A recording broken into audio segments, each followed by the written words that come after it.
एक guard full शराब के नशे में टल्ली होकर आता है और अपनी मालकिन के बिस्तर पे बेड पे सो जाता है। उसके बाद क्या होता है, यह सच्ची घटना देखने के लिए वीडियो को अंत तक जरूर देखें।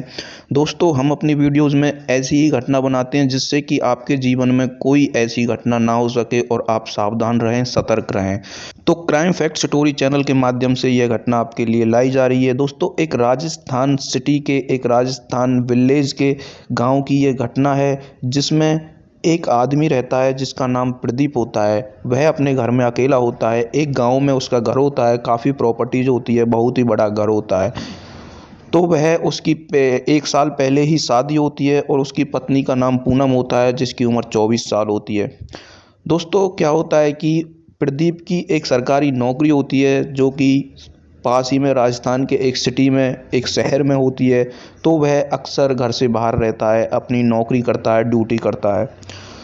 तो उसकी पत्नी होती है, काफ़ी बड़ा घर होता है। वह पत्नी, उसकी पूनम नाम होता है, अकेली घर में रहती है। तो यह देखकर प्रदीप चिंतित होता है और यह सोचने लगता है कि पत्नी घर में अकेली रहती है, कोई घटना दुर्घटना ना हो जाए।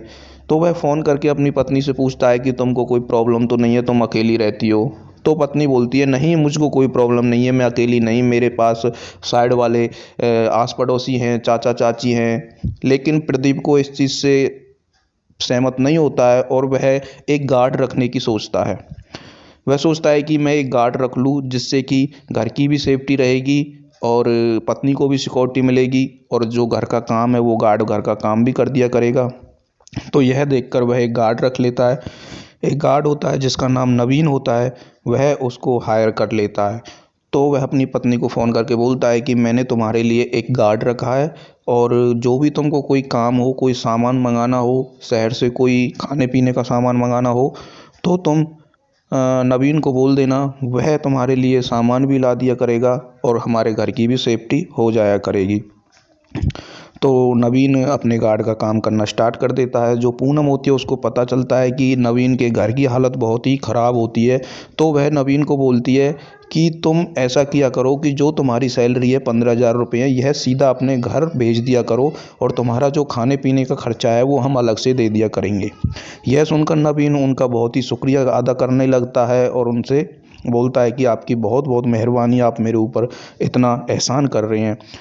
तो दोस्तों, ऐसा ही कुछ दिन चलते रहता है। नवीन का खर्चा पानी वो देते रहते हैं और वह अपनी सैलरी पूरी अपने घर भेजता रहता है।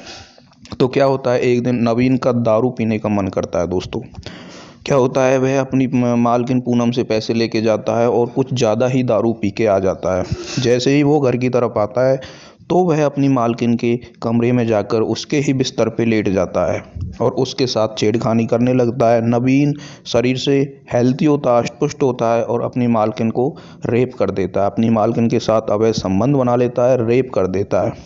तो यह देखकर कुछ टाइम बाद उसको, वह सो जाता है तो उसकी मालकिन होती है, वह फ़ोन करके पुलिस को बुलाती है और सारी घटना के बारे में बता देती है। जैसे ही नवीन को होश आता है, वह देखता है कि उसके शरीर पे वो नग्न अवस्था में पाया जाता है और यह देखकर वह बहुत ही शर्मिंदा होता है और अपनी मालकिन के पैरों में पड़कर गिड़गिड़ाने लगता है, माफ़ी मांगने लगता है कि ऐसा कृत्य मैंने सपने में भी नहीं सोचा था। मैं मालकिन आपको भगवान का दर्जा देता था, लेकिन ये मुझसे क्या हो गया शराब के नशे में, मुझे तो पता भी नहीं है मैंने क्या कर दिया और यह कब कैसे कैसे हो गया। और पुलिस वालों से बोलता है कि जो भी मुझे कड़ी से कड़ी सज़ा बने मुझे वो दिलाओ, चाहे तो मुझे फांसी दिला दो, मुझे कोई शर्मिंदगी नहीं है। दोस्तों, यह देखकर पुलिस वाले उसको ले जाते हैं और जो सज़ा उसकी बनती है वह उसको सुना देते हैं। तो इस घटना के पीछे हम आपको यही दृश्य दिखाना चाहते थे, यही समझाना चाहते थे कि हमारे समाज में इस चीज़ की, शराब की लत की जड़ें बहुत ही ज़्यादा फैल चुकी हैं। हमारे जो युवा पीढ़ी के लोग हैं वो बहुत ही ज़्यादा शराब के नशे में रहने लगे हैं। तो दोस्तों, जो भी भाई इस चीज़ को करते हैं या जो भी भाई इस चीज़ को करने की सोच रहे हैं, भाई दारू को बिल्कुल नशे में बिल्कुल नशा ना करें, जिससे कि आपका जीवन बर्बाद हो जाता है। सभी को पता है सभी यह चीज़ समझते हैं, समझने के बाद भी यह चीज़ करते हैं और अपना जीवन नष्ट कर लेते हैं। दोस्तों, अगर आप जीना चाहो तो जीवन बहुत ही खुशहाल है, बहुत ही